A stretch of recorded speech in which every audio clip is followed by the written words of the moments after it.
बदलते भारत की शान।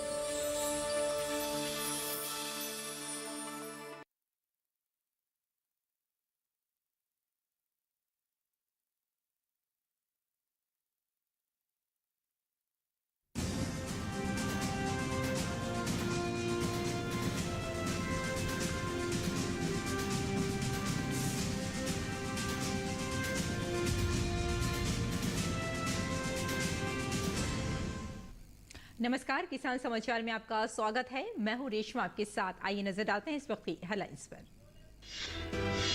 केंद्रीय गृह एवं सहकारिता मंत्री अमित शाह ने बिहार पटना में आयोजित पूर्वी क्षेत्रीय परिषद की 26वीं बैठक की अध्यक्षता। कहा, सभी सदस्य राज्य संघीय सहकारिता के सिद्धांतों को करें पालन। इस मंच के जरिए पिछले कई विवाद और समस्याओं का किया गया है समाधान।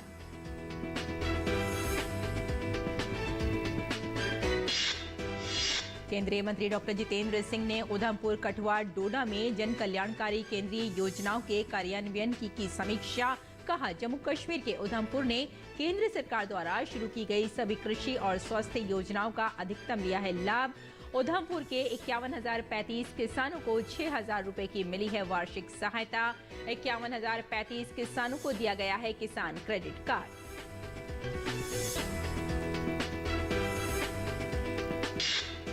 केंद्रीय मंत्री भूपेंद्र यादव ने दुबई में हुए संयुक्त राष्ट्र जलवायु परिवर्तन शिखर सम्मेलन में कहा, उद्योग परिवर्तन में प्रौद्योगिकी हस्तांतरण और वित्त की चुनौतियों को अब तक नहीं हुआ समाधान। उद्योग परिवर्तन मंच पर भारत स्वीडन घोषणा पत्र, एक सतत भविष्य के लिए गठबंधन।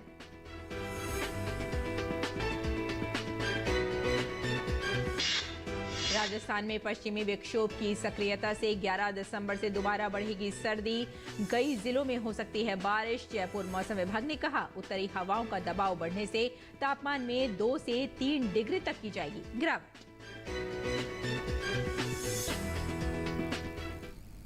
और अब समाचार विस्तार से।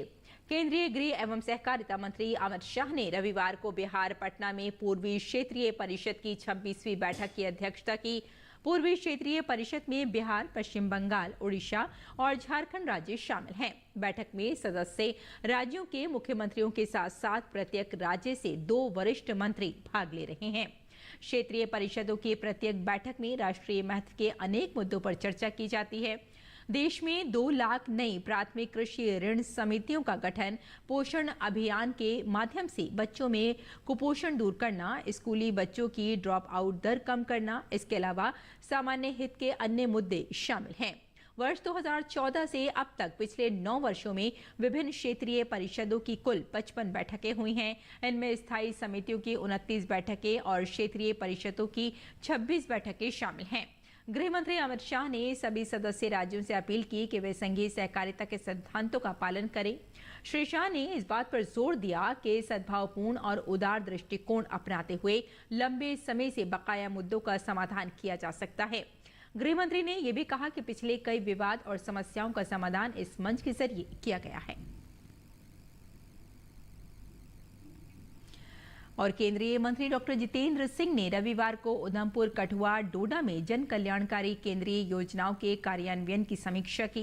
उन्होंने कहा कि केंद्र सरकार द्वारा शुरू की गई सभी कृषि और स्वास्थ्य लाभ योजनाओं में जम्मू कश्मीर के उधमपुर जिले ने अधिकतम संतृप्ति हासिल की है। और डॉक्टर जितेंद्र सिंह ने बताया कि विभिन्न कृषि क्षेत्र की योजनाओं में से जिला उधमपुर ने 51,035 किसानों को 6,000 रुपए की वार्षिक सहायता प्रदान करके पीएम किसान योजना में 100% हासिल किया है। इसी प्रकार 51,035 किसानों को किसान क्रेडिट कार्ड प्रदान करके 100% हासिल की गई है।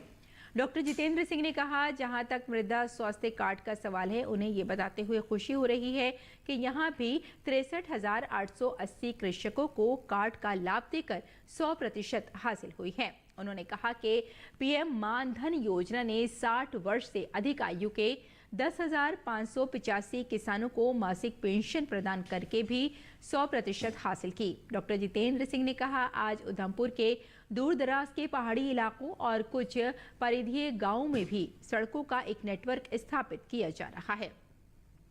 और केंद्रीय पर्यावरण, वन और जलवायु परिवर्तन मंत्री भूपेंद्र यादव ने रविवार को कहा कि वैश्विक औद्योगिक परिदृश्य में एक महत्वपूर्ण बदलाव आया है, क्योंकि 2019 में लीड आईटी सम्मेलन के लॉन्च के बाद से उद्योग परिवर्तन अंतर्राष्ट्रीय एजेंडे में ऊपरी स्थान पर आ गया है।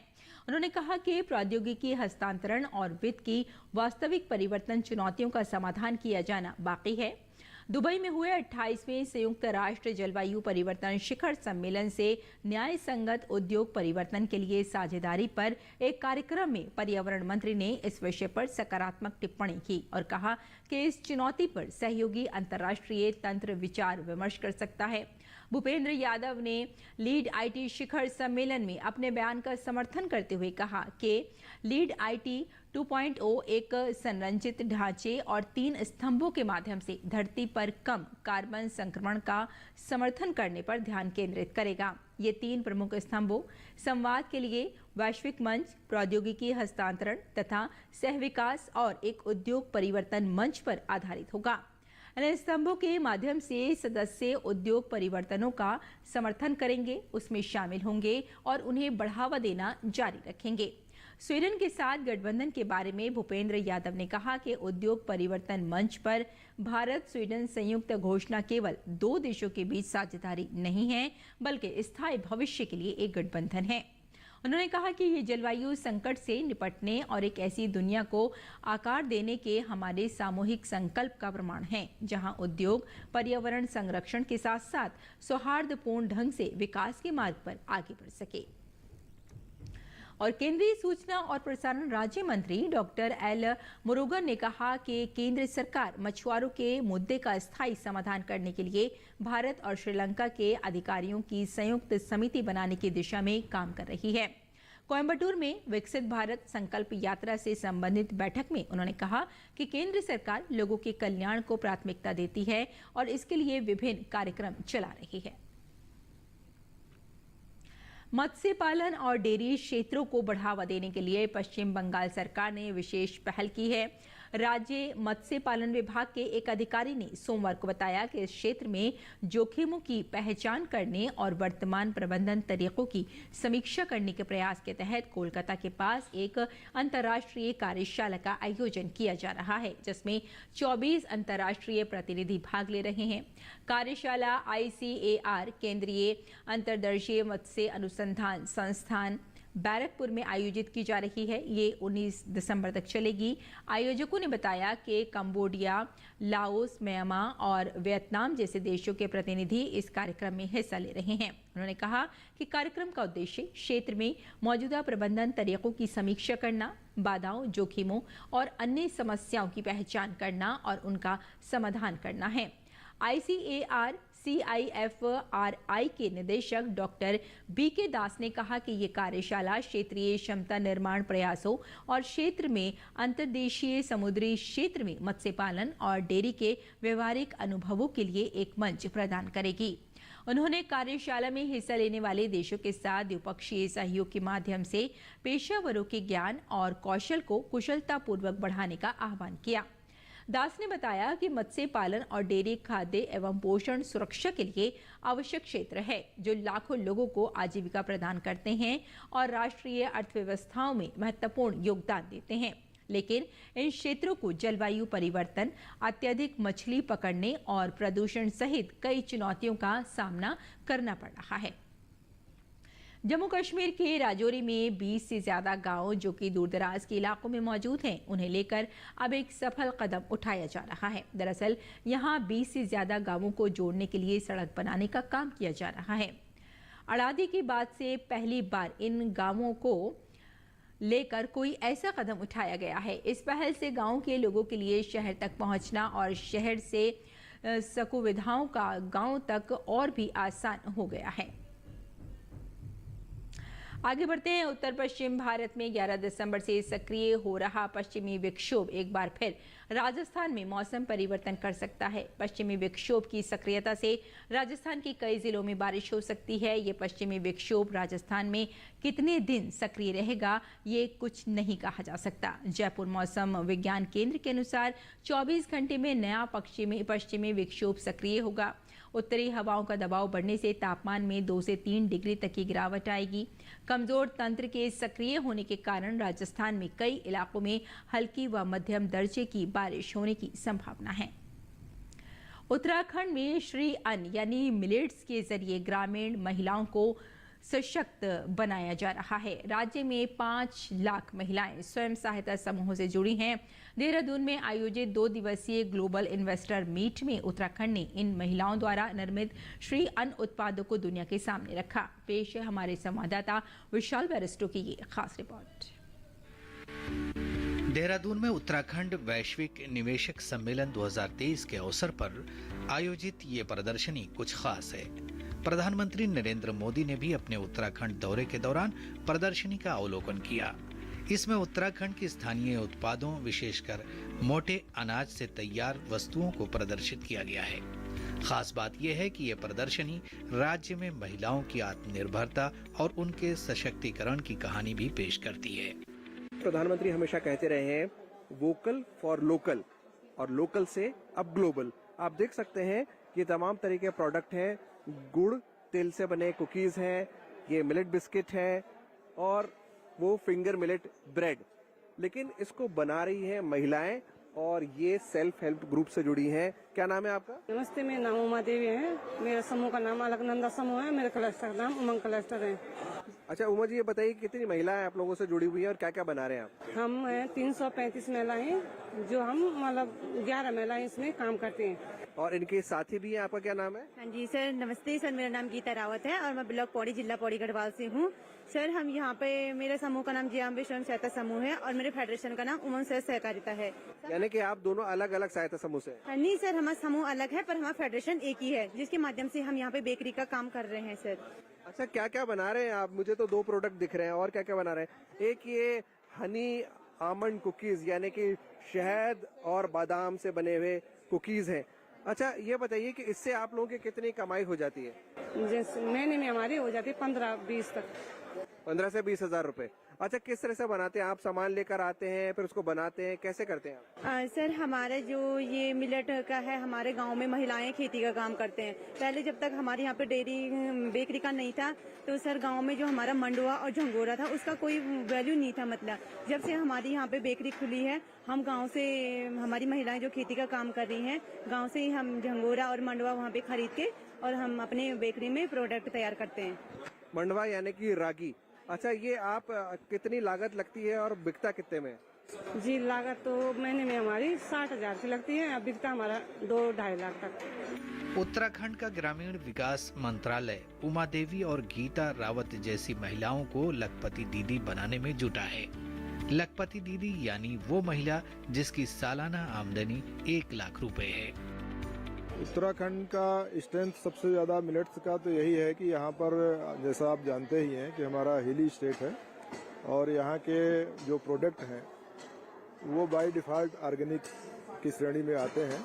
तो हमारे यहाँ बेसिकली जो है, जो मिलेट्स होता है वो रागी और मड़ुआ और इसके अलावा रामदाना भी होता है और इसको हम लोग प्रमोट कर रहे हैं।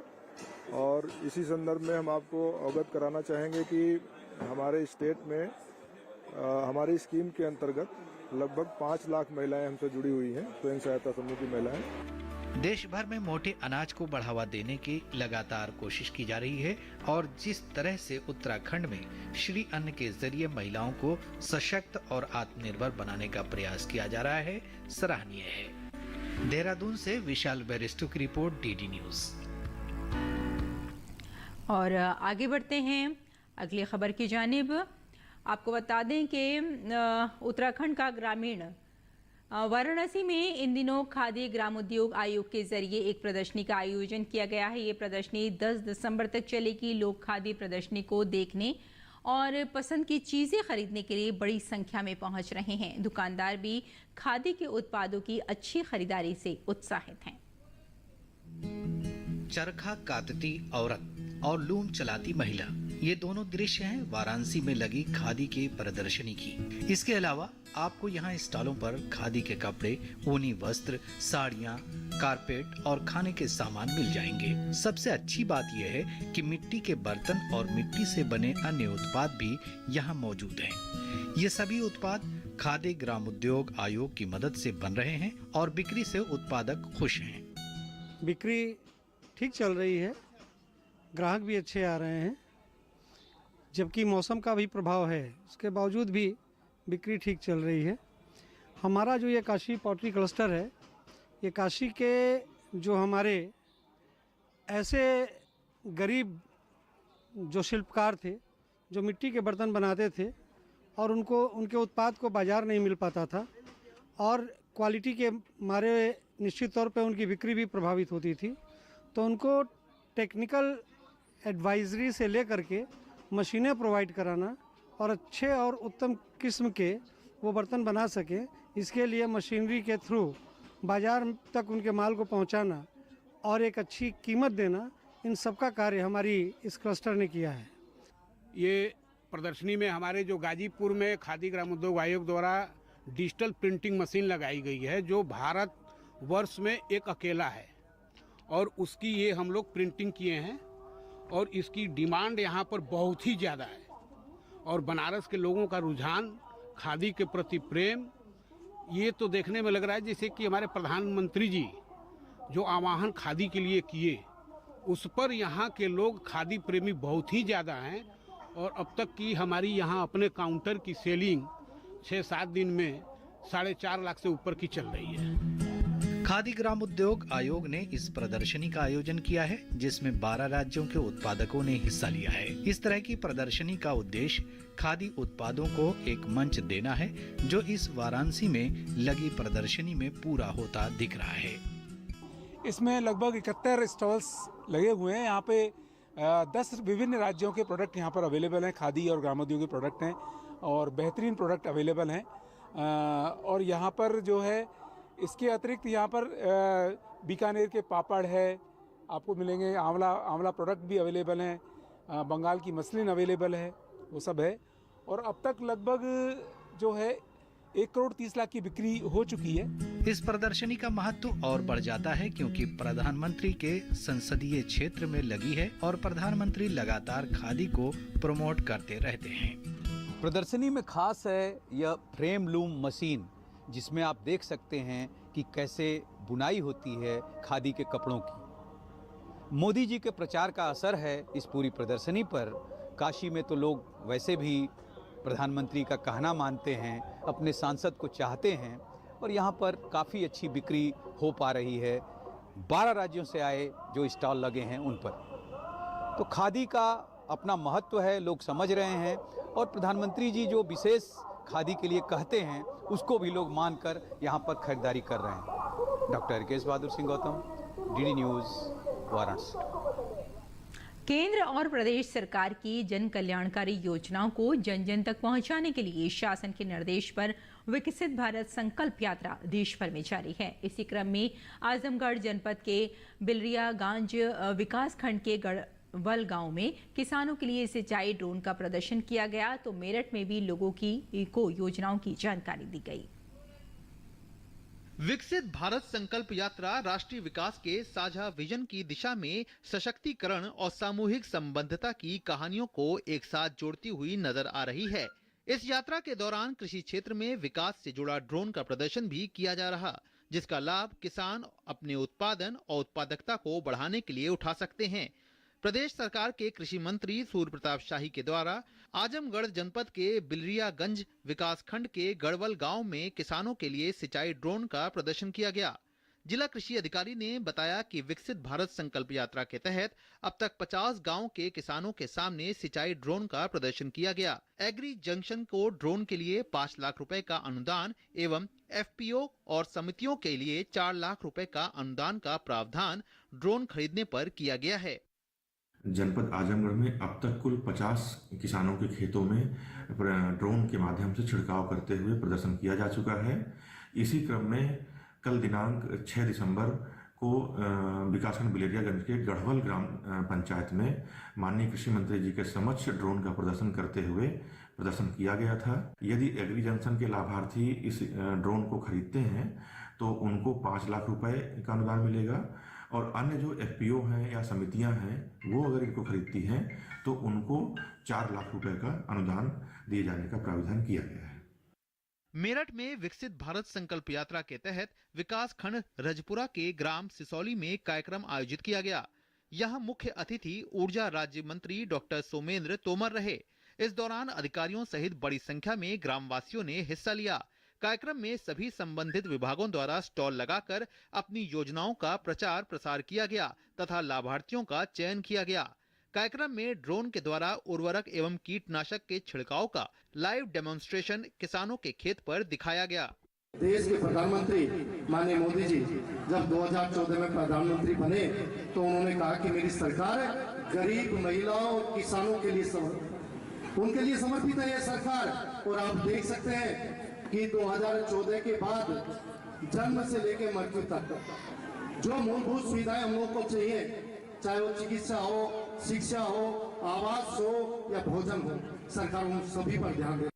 मेरी जुबानी मेरी कहानी के अंतर्गत आवास योजना, पीएम किसान सम्मान निधि योजना, आयुष्मान कार्ड योजना के लाभार्थियों ने सरकार को धन्यवाद दिया। योगी जी और मोदी जी का बहुत बहुत धन्यवाद है, क्योंकि उन्हीं के इशारे से ये भी कर रहे थे। ये तो पहले भी थे, किसी तरफ ध्यान नहीं था, लेकिन आज गरीब से गरीब महिलाओं की तरफ इनका ध्यान है। और मैं नाम नहीं ले सकते, जितने भी मंच पर बैठे हैं सभी जो है आज एक एक महिला का ध्यान रख रहे हैं और मंच तक पहुंचा रहे हैं। कार्यक्रम में धरती कहे पुकार के अंतर्गत आंगनबाड़ी कार्यकर्ताओं और छात्राओं द्वारा मनमोहक प्रस्तुति दी गई। Bureau report, DD news. और उत्तराखंड के बागेश्वर जिले में विकसित भारत संकल्प यात्रा पहुंची। इस दौरान ग्रामीण क्षेत्रों में बहुउद्देशीय शिविरों का आयोजन कर स्थानीय निवासियों को सरकार की योजनाओं की जानकारी दी जा रही है। विकसित भारत संकल्प यात्रा प्रचार वाहन के जरिए ग्रामीणों को यात्रा का उद्देश्य बताने के साथ ही पात्र लाभार्थियों को योजना से जोड़ा जा रहा है। जिले के भेड़ी सियूनी ग्राम सभा के साथ ही न्याय पंचायत विजुला में जनता को सरकार की ओर से संचालित योजनाओं के बारे में जानकारी दी गई। ग्रामीणों को भी योजनाओं की जानकारी मिल रही है। सभी जानकारियां सरकार के द्वारा जनता को दी जा रही है और जनता यहाँ सियूनी की जनता भी जनता और भेड़ी की जनता और गांव की भी जनता पहुंची हुई है। और इसका जो है सारा भी ग्रामवासियों को मतलब जो है अच्छी तरह मतलब जो है समझाया जा रहा है और ग्रामवासी भी उसमें मतलब इंटरेस्टेड हैं। इस मौके पर विभागों के अधिकारियों ने किसानों को किसान सम्मान निधि, किसान क्रेडिट कार्ड, फसल बीमा योजना के बारे में जानकारी दी। विकसित भारत जो संकल्प यात्रा है, इसमें गवर्नमेंट की ये कोशिश है कि जो भी ग्रामवासी हैं गांव-गांव जाकर उनको विभिन्न विभागों की विभिन्न योजनाओं की जानकारी सही तरीके से दी जाए तथा जो लोगों की समस्या है उसका निवारण स्थल पर किया जाए। योजनाओं के प्रति जागरूकता और जन भागीदारी के उद्देश्य से केंद्र सरकार ने विकसित भारत संकल्प यात्रा प्रारंभ की है। भारत को विकसित भारत बनाने का लक्ष्य प्रधानमंत्री नरेंद्र मोदी ने लिया है और देश तेजी से इस दिशा में आगे बढ़ रहा है। उसी के माध्यम से जो ये हमारी विकसित भारत की जो बैन यहाँ पर लगी है, इसके आज उनके कार्यों को हमने जन जन तक पहुँचाना है, क्योंकि हमारे दूरस्थ क्षेत्रों तक जो लोगों को जो योजना का लाभ मिलना चाहिए वो नहीं मिल पाता है। इस वजह से हमने अपने प्रधानमंत्री जी का जो योजनाएं हैं वो सब ग्रामीणों के बीच में पहुंचाना है। सूचना, शिक्षा और संचार वैन दूर दराज पहाड़ी इलाकों में पहुंच रही है और लोगों को सरकार की योजनाओं के प्रति जागरूक किया जा रहा है। Bureau report, DD news. और अब आइए नजर डाल लेते हैं कुछ और महत्वपूर्ण खबरों पर। खास खबर में पूर्व केंद्रीय मंत्री विष्णुदेव साय 13 दिसंबर को छत्तीसगढ़ के मुख्यमंत्री पद की शपथ लेंगे। विधायक दल का नेता चुने जाने के बाद उन्होंने राज्यपाल के सामने सरकार बनाने का दावा पेश किया। भाजपा प्रदेश अध्यक्ष अरुण साव ने बताया कि शपथ ग्रहण समारोह के लिए पीएम मोदी को निमंत्रण भेजा गया है। कांग्रेस सांसद धीरज साहू के ठिकानों पर आयकर विभाग के छापे में करोड़ों रुपए की नकदी मिलने पर अब भारतीय जनता पार्टी कांग्रेस से सवाल कर रही है। भाजपा अध्यक्ष जेपी नड्डा के नेतृत्व में भाजपा सांसदों ने संसद भवन परिसर में गांधी प्रतिमा के सामने प्रदर्शन किया। भाजपा अध्यक्ष जेपी नड्डा ने कहा कि कांग्रेस और करप्शन एक ही सिक्के के दो पहलू हैं। उत्तर प्रदेश की अयोध्या नगरी में अगले साल 22 जनवरी को होने वाले प्राण प्रतिष्ठा की तैयारियां जोरों पर हैं, जिसके चलते भगवान श्री राम और हनुमान जी के नाम के झंडों की बिक्री में बढ़ोतरी हुई है। उत्तरकाशी के सिलक्यारा सुरंग में अहम भूमिका निभाने वाले अंतर्राष्ट्रीय टनलिंग एक्सपर्ट प्रोफेसर आर्नोल्ड डिस्क ने कहा कि उन्होंने भारत में शांति, न्याय और मजबूत संगठन पाया। उन्होंने कहा कि भारत में सरकार, सेना, वायुसेना और आपातकालीन सेवाएं सभी मिलकर काम करती हैं। मध्य रेलवे ने मालगाड़ी के पटरी से उतरने के बाद कसारा और इगतपुरी के बीच डाउन मेन लाइन की मरम्मत का काम पूरा कर लिया है। मुंबई में करीब 125 किलोमीटर दूर कसारा और TGR 3 स्टेशन के बीच मालगाड़ी के 7 सामान से भरे डिब्बे पटरी से उतर गए थे।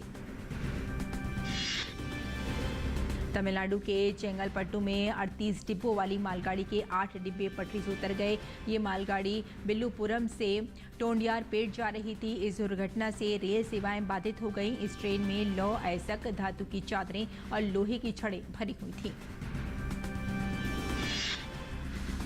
प्रवर्तन निदेशालय ने झारखंड के मुख्यमंत्री हेमंत सोरेन छठी बार पूछताछ के लिए समन भेजा है। इससे पहले मामले की जांच कर रही प्रवर्तन निदेशालय ने पूछताछ के लिए 5 बार समन भेजा। हालांकि 5 समन पर पूछताछ के लिए वे उपस्थित नहीं हुए। 12 दिसंबर को ईडी ने रांची कार्यालय में पूछताछ के लिए बुलाया है। राष्ट्रीय राजपूत करनी सेना के अध्यक्ष सुखदेव सिंह गोगामेड़ी को गोली मारने वाले दोनों शूटर्स को पुलिस ने चंडीगढ़ से गिरफ्तार किया है। शूटर के सहयोगी रामवीर जाट को कड़ी सुरक्षा के बीच जयपुर कोर्ट में पेश किया गया। आरोपी रामवीर जाट को लिंक कोर्ट ने 8 दिन के पुलिस रिमांड पर सौंपा है। नेपाल में भारतीय दूतावास ने लुम्बिनी विकास ट्रस्ट और लुम्बिनी बौद्ध विश्वविद्यालय के सहयोग से लुम्बिनी में भारत नेपाल सांस्कृतिक महोत्सव का आयोजन किया। इस महोत्सव में बौद्ध धर्म पर ध्यान केंद्रित करते हुए भारत और नेपाल की समृद्ध सांस्कृतिक विरासत और परंपराओं का प्रदर्शन किया गया। जम्मू कश्मीर के राजौरी में दूरदराज के 20 से ज्यादा गांवों को जोड़ने के लिए सड़क बनाने का काम किया जा रहा है। आज़ादी के बाद से पहली बार इन गांवों को लेकर कोई ऐसा कदम उठाया गया है। इस पहल से गांव के लोगों के लिए शहर तक पहुंचना और शहर से सुविधाओं का गांव तक पहुंचाना और भी आसान हो गया है। तो किसान समाचार में फिलहाल इतना ही। अनुमति दें। नमस्कार।